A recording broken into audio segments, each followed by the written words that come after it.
Welcome back, everyone. Let's see, where did I leave off? Last time I was here, we did Feros, right? So, yeah, I guess this is the part where I go around the ship and talk to people and stuff.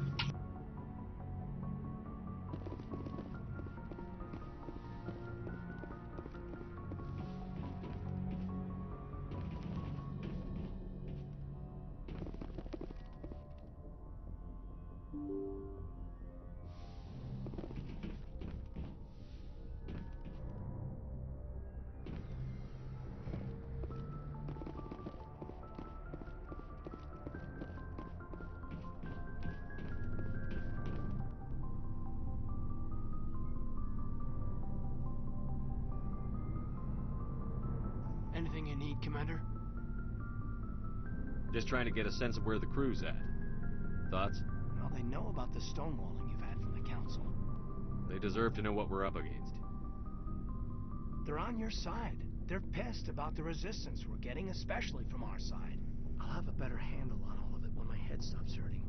Another L2 flare-up. Anything I can do? No, Commander, it'll settle down. It's rough sometimes, but they spike higher than a lot of L3s. Except for you, of course. Besides, I fared a lot better than some after Kinetics was through. I haven't heard anything about Kinetics in a while. Yeah, they quietly disappeared. Broke up into a bunch of little corps after they botched the training on Jump Zero. After first contact, Kinetics was set up to track Element Zero exposures and develop implants for humans. Once we had an embassy on the Citadel, Kinetics could bring in experts instead of taking it slow. Is there some reason we couldn't learn it on our own? They didn't know where to start. Hell, it took a couple of years to even link biotics and ezo. Forget trying to get the kids to move stuff. They had trouble just helping them not break their own limbs. And their choice of teachers didn't help much. The only experts would have to be aliens. Dead on. Turians, actually. That's why Kinetics kept it a secret.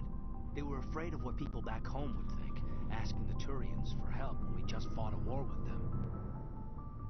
The Asari would have been more acceptable than the Turians. Yes, but the company didn't go through the Citadel. It would have made Earth look weak, so they discreetly hired some Turian mercenaries. I'm sure Kinetics did what they thought was best. It wasn't best for us. They brought in an ex-military Turian named Commander Vernus. A real hard-ass.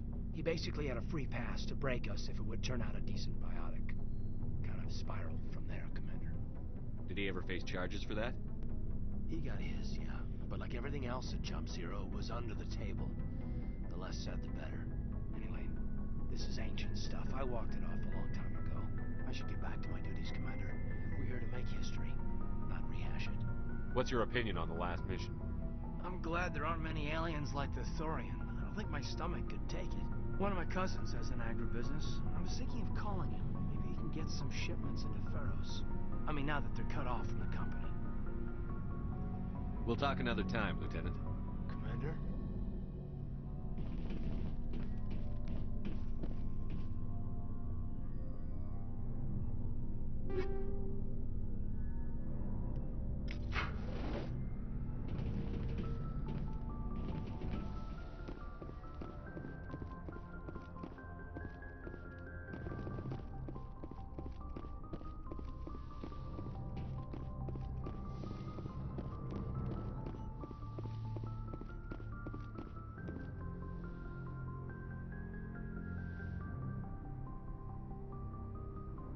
Commander, are you coming to check up on me?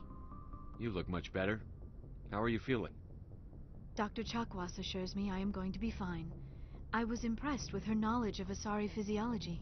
You're in good hands. Dr. Chakwas knows what she's doing. I get the feeling you want to ask me something, Commander. Do you know why Benezia joined up with Saren? I don't understand it. She was always outspoken about the need for the Asari to become more involved in shaping galactic events. Maybe she thought allying herself with Saren would somehow be for the greater good in the long run. At least I hope so. This hurts you, doesn't it? None of this makes any sense to me. I have not spoken to Benezia in many years, but I know her, and this was not like her. Something changed. I'd like to know more about the Asari. We were the first species to discover the Citadel. We were instrumental in forming the Council, and we always strive to be the voice of peaceful cooperation in galactic disputes. My people believe we are all part of a single galactic community. Each species contributes something to the greater whole. Although we seek to understand other species, it seems few of them seek to understand us. The galaxy is filled with rumors and misinformation about my people. Like what? Most of the inaccuracies are centered around our mating rituals. My species is monogendered. Male and female have no real meaning for us. We still require a partner to reproduce. This second parent, however, may be of any species and any gender. I don't understand. Your species can mate with anyone? Mating is not quite the proper term, not as you understand it. Physical contact may or may not be involved, but it is not an essential element of the union. The true connection is mental. Our physiology allows us to meld with other beings. We can touch the very depths of their minds. We explore the genetic memory of their species. We share the most basic elements of their individual and racial identities. We then pass these traits on to our daughters. It is how we learn to grow as a species and how we develop a greater understanding of other races. What happens to your partner after the union? Every relationship is different. Some unions are a single encounter with both parents parting ways afterwards. Others can be more long-term. Sometimes an Asari and her partner will stay together for many decades. Do you know who Matriarch Benezia chose as her partner? She rarely spoke of her partner. Though I know my father, if you want to use that term, was another Asari. I thought you always needed another species to serve as one of the parents. Think about it, Shepard. If we were not able to mate with our own species, we would have died out long before we ever mastered spaceflight and left our homeworld. Union with our own kind is no longer common, not for the purposes of reproduction. Most Asari believe it weakens our species. Asari daughters inherit racial traits from the father species. If both parents are Asari, then nothing has been gained, or so conventional wisdom would hold. I am what is sometimes called a pureblood. Though no Asari would ever be cruel enough to say the word to my face, it is a great insult among my people. It is possible Benezia's partner was embarrassed by their union. She may have been too ashamed to publicly acknowledge me as her offspring. Maybe she wanted to meet you but couldn't. Something could have happened to her. Maybe she passed away. You might be right. I hope you are. But I have no way to know for sure. Benezia never spoke of her partner. Whatever happened, it caused her too much pain to dwell on it. She raised me by herself, though that is not uncommon. Many Asari raise their children alone, particularly if the father species is short-lived. Often the partner will pass on long before the child reaches maturity. I should go. Goodbye, Shepard. I get the feeling you want to ask me something, Commander. Maybe we could pick up where we left off. You were telling me about your interest in the Protheans. Actually, I think I was talking about my interest in you, and making a fool of myself in the process. As I said, I am not used to dealing with people, especially humans. I did not really know much about your species when we first met, Shepard. I found it hard to take humanity seriously. Your kind always seemed so rushed and high-strung. Well, we don't have the luxury of time. An Asari can live for 1,000 years. We're lucky if we hit 150. That is true. At first I thought that was a weakness of your species. After spending time with you and your crew, however, I think it may actually be an advantage. You humans are creatures of action. You pursue your goals with an almost indomitable determination. It is an admirable trait, but also an intimidating one. You're scared of us? Unfortunately, the rest of the galaxy sees humanity as something of a bully. You run over anyone in your path to get what you want. It is up to people like you to change their minds, Shepard. I'm doing the best I can, Liara. There is a reason the Council chose you to become a Spectre. They saw something special in you. The best of what humanity has to offer. I looked into your history. I know what you did during the Blitz. It was a remarkable display of courage and heroism. You didn't need to go behind my back. I would have told you whatever you wanted to know. I apologize, Commander. After our last conversation, I was afraid I would say something stupid again. I wanted to know more about you, to understand what made you into the man you are. There is something compelling about you, Shepard. Are you sure you're interested in me? Or is it my visions of the Protheans? I admit, your connection to the Protheans had something to do with my initial interest, but it has grown beyond that. You intrigue me, Shepard, but I was not sure if it was appropriate to act on my feelings. I thought there might already be a relationship between you and Chief Williams. I care about Ash. A lot. I thought so. Still, I feel as if there is also some attraction between us, Shepard. I'm not interested in you in that way, Liara. This is very embarrassing for me, Commander. Please, let's talk about something else. I should go. Goodbye, Commander. Yeah, I made her feel awkward.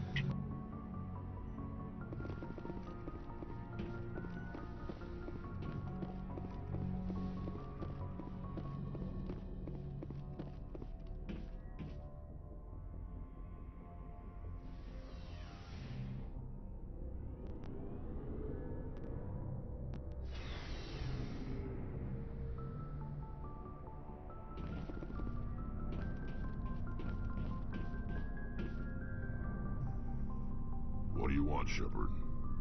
Why did you become a mercenary? Lots of reasons. Such as? Such as, I needed to get out of our system. I needed to eat. I needed to survive. Why not stay and help your people? I tried to help. That's why I had to leave. What happened? I was betrayed. I was head of a small tribe. We were trying to restore order after the war, but the other tribes were against us.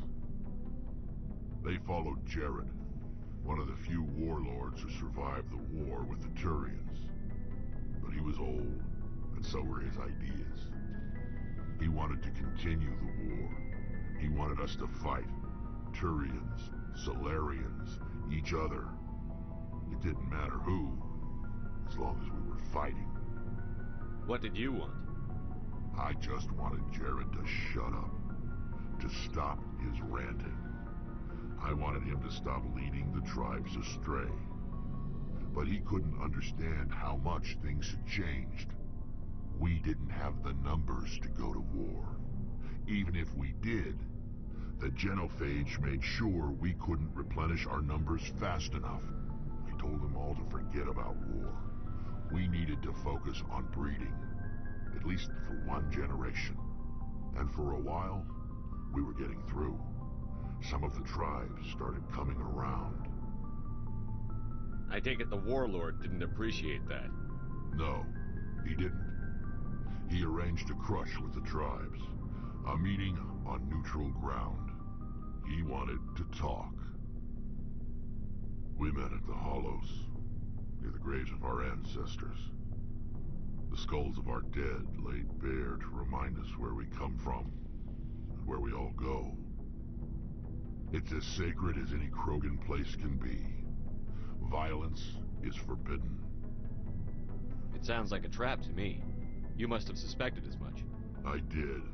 But when your father invites you to a crush, well, there are some laws that even we hold sacred. Jared was your father? He was, until that day. We talked, but we didn't get anywhere. When it was clear that I wouldn't join him, he gave the signal. His men leapt from the graves of our ancestors like Krogan undead. The few that were loyal to me died quickly.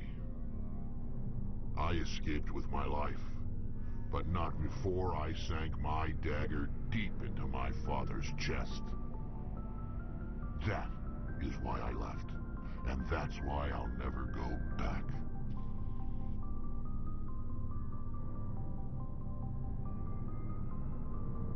So long, Rex. Shepard. Oh, before I go, you said you're serving with Commander Shepard now? We saw him on the news here. He's cute. Later, sis. Tell me you didn't hear that. Afraid I did. Oh, shoot me now. One of my sisters. That's Sarah, the youngest. What's up? You didn't come by to eavesdrop on family mail. Your family seems to be important to you. Yeah, we've always been close. Me and my sisters especially. With Dad on duty so much, I had to help Mom raise them. Okay, guys, I can't remember if I went through all this before or not. So, yeah, you can skip this part if you want. Did your father serve with the fleet? Yeah, took any crap posting you could get that offered space time. You know what? He worked his ass off trying to get recognized, but he never made it above serviceman 3rd class. He was real proud when I made Chief. First thing he did was salute. What about your mother? You haven't mentioned her. You must know what military wives are like. Strong because they have to be, able to raise kids while Dad's away on a 6-month cruise. She has a degree in planetary geology. She and Dad both wanted to see new worlds. She gave up her career to raise us, though. You have more than one sister? Sounds like a big family. Yeah, I'm the oldest, then Abby, then Lynn. Sarah's the youngest. She's still in high school. With 4 girls, Dad used to say he felt more outnumbered at home than on maneuvers. Where did you grow up? All over. Same as you, I expect. We transferred a half a dozen times before I finished grade school. You go where personnel command sends you, right? I guess that's why I'm so tight with my sisters.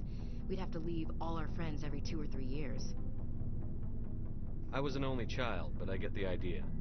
At least one of my parents was always on duty. Yeah, military families, eh? With schedules like that, it's a wonder we ever have kids anymore. Things were tense between Sarah and me for a while. Then we bonded. Sounds like a story. Feel like sharing? Sarah got herself a boyfriend who wanted to go faster than she did, Mike. I didn't think he was a bad kid, just pushy. Lynn would send me these worried vid mails, and I'd tell her to relax. Where were you when this was going on? I was on active duty. Sarah's graduating high school this year. This was only a couple of years back. They were on Amaterasu. At the time, I was assigned to Chernobog. Same cluster, but a dozen LY away. Close enough to talk regularly, too far to make it back in an emergency. I couldn't afford a fast packet flight. If he really liked her, he wouldn't be pushy. Yeah, of course. If he didn't ask at all, I'd wonder if he thought Sarah was ugly. Damned if you do, damned if you don't. Mike thought they'd go for a romantic walk in the woods, because he figured it was past time they did the deed. She levered Mike face first into a tree and left. Didn't have a scratch on her. Good thing Mom and Dad had us all learn some kind of self-defense. I took emergency leave and walked Sarah to school for a few days. Why didn't you tell the police? She said it wouldn't solve the real problem, and she and Mike would both become household names. It was a small colony. I said it was her call to make, that we should let her do it her way. Mom was pretty pissed about that.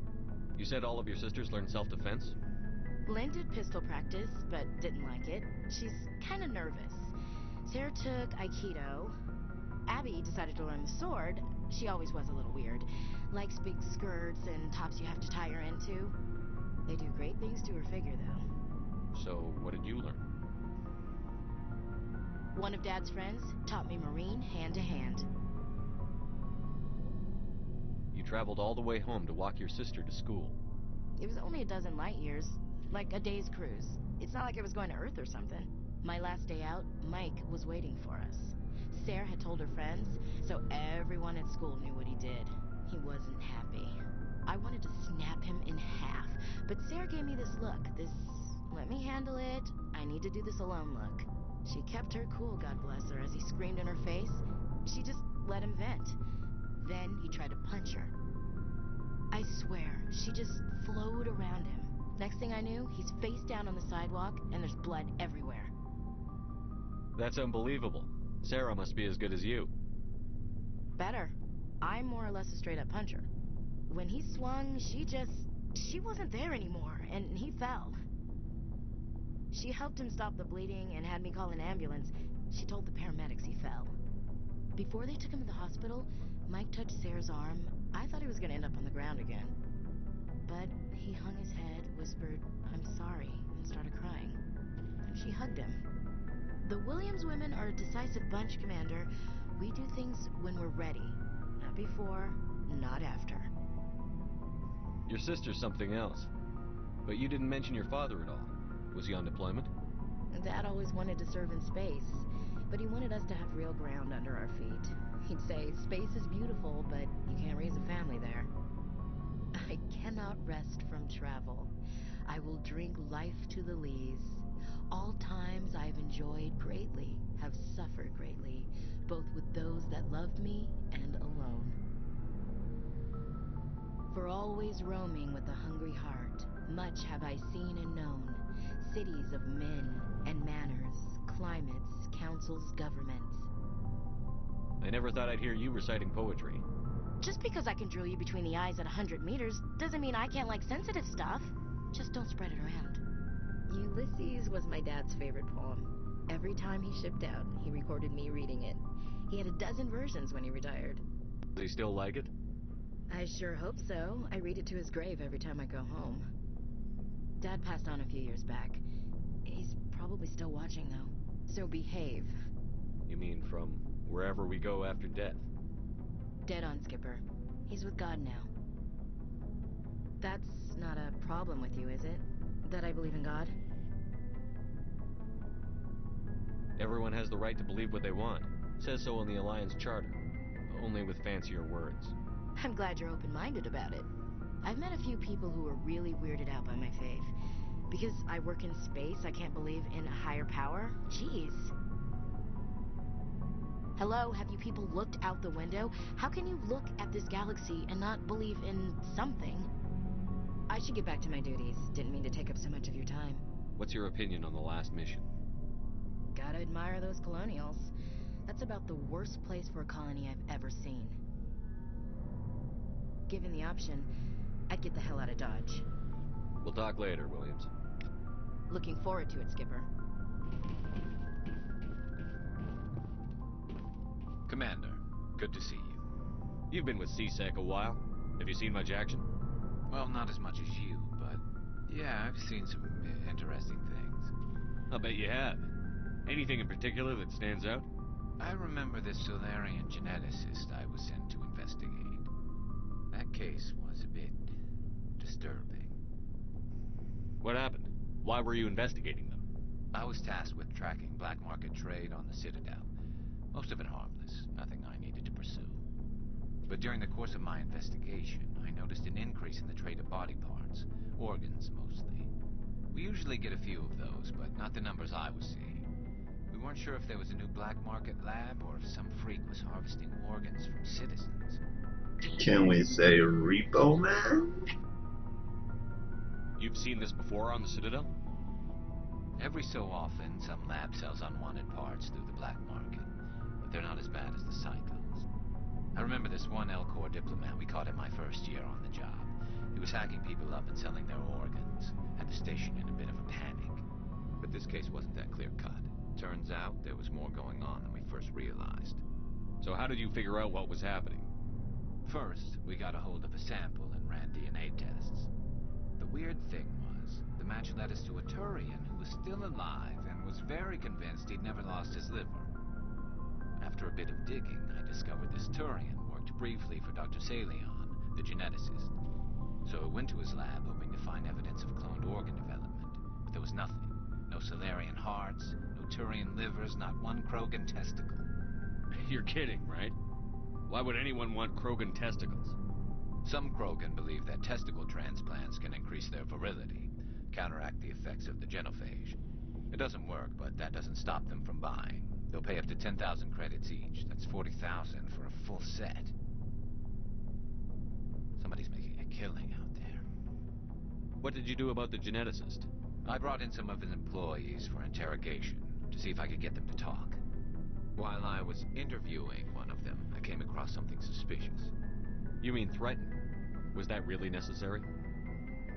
Maybe, maybe not. Either way, it paid off. One of my detainees started bleeding profusely during the interview. We offered to patch him up, and he got frantic, freaked out. I ordered a full exam to find out what was going on. Our medics found incisions all over his body, some of them fresh. That was our big break. These people weren't just Dr. Salion's employees. They were test tubes. Walking, living test tubes. He was growing parts inside these people? Exactly. He cloned their organs right inside their own bodies. Then he harvested them and sold them off. Most of the victims were poor. He'd pay them each a small percentage of the sales, but only if the organs were good. Sometimes an organ wouldn't grow properly, so he'd just leave it in them. Most of them were a mess, but only on the inside, hidden so nobody could see it. I hope he got what he deserved. That's the worst part. We never caught him. Why not? What the hell happened? He ran, blew his lab, grabbed some of his employees, and headed for the nearest space dock. By the time I found out, his ship was already leaving. He threatened to kill his hostages if we tried to stop him. But you went after him anyway, right? I ordered Citadel Defense to shoot him down, but CSEC headquarters countermanded my order. They were worried about the hostages, worried about civilian casualties if the ship was destroyed so close to the Citadel. I told them those hostages were dead anyway. He just used them to make more organs. But they wouldn't listen. Well, it's not worth the risk. You pursue the vessel and disable it. That's the best choice. They sent the military after him, but he got away just the same. Yes, they did. I went to Patton and told him what I thought of him and his policies. He said if I didn't like it, I could quit. Well, I almost did. All they had to do was disable that ship, stop him from running. Maybe the hostages die, maybe they don't, but at least we stopped the bastard responsible for it all. If you don't care about the fate of those hostages, then you're no better than he is. You're just a terrorist with a badge. Yeah, maybe you're right. It doesn't make it any easier, but I see your point. Just wish I could have stopped him. That's all. Do you have any idea what happened to Dr. Salion? I sent out feelers from time to time, hoping to find something. I thought I'd found him a while back. He changed ships and changed his name to Dr. Hart, his idea of a joke, I guess. I told the military, but they weren't convinced it was him. I got the transponder frequency for his new ship, but I just can't get anyone to check it out. I'll check out the coordinates when I get a chance. I was hoping you'd say that. But Commander, take me with you when you go. If it's Salion, I want to be there when you find him.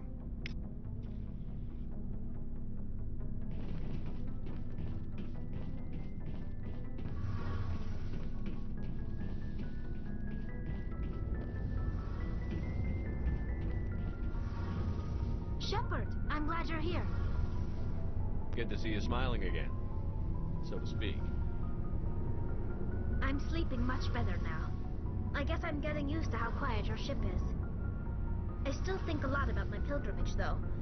I know Theron's our top priority, but with all the worlds we go to, I was hoping to find something to bring back to the flotilla. We've still got a long way to go. You'll find something to take back. Yes, but it cannot just be some derelict ship my people can use for salvage. It has to be more than that. There's a lot expected of me. What's so special about you? It's my father. He's the senior member of the Admiralty Board. He's one of only 5 people who can overrule the decisions of the Conclave for the good of the migrant fleet. My father is responsible for the lives of 17 million people. Our entire race is in his hands, and I'm his only child. So are you some kind of heir to the Quarian throne or something? No, it doesn't work that way. My father's position isn't hereditary. I'll probably never serve on the Admiralty Board myself. Officially, I'm just the same as any other citizen. But it doesn't work that way in practice. People have always treated me differently because of who my father is. You must get all kinds of special privileges. I probably had it easier than most growing up, but it's not all good. People like my father have enemies, and they're not above using me to get to him. It must be tough on you. My people place a high value on family and ancestry. There's an unspoken expectation that I'll live up to my father's example. Everyone's waiting for me to do something great on my pilgrimage, something that will forever change our lives for the better. If I don't, it's like I failed, and that reflects badly on both me and my father. The work you're doing here is more important than anything any Quarian has ever done before. Yes, I know. But you have to understand Quarian culture.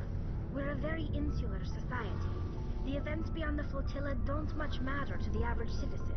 Our greatest dream is that one day we'll return to our homeworld and drive out the Geth. But even if we stop Saren, that's not going to happen. There's still millions of Geth behind the veil. Until they're gone, our exile will continue. What would you need to bring back to make everyone happy? Something that would help us better understand the Geth. They've changed significantly since the exile. They've continued to evolve. We've done our best to study them, but it's not easy. They're very reclusive. Until recently, they never went beyond the borders of the Veil. And all the Geth we run into now are under Saren's control. We'd need to find Geth operating on their own, independently. But I don't want this to get in the way of our mission, Shepard. First, we stop Saren. Then I'll worry about my own problems. I should go. See you later.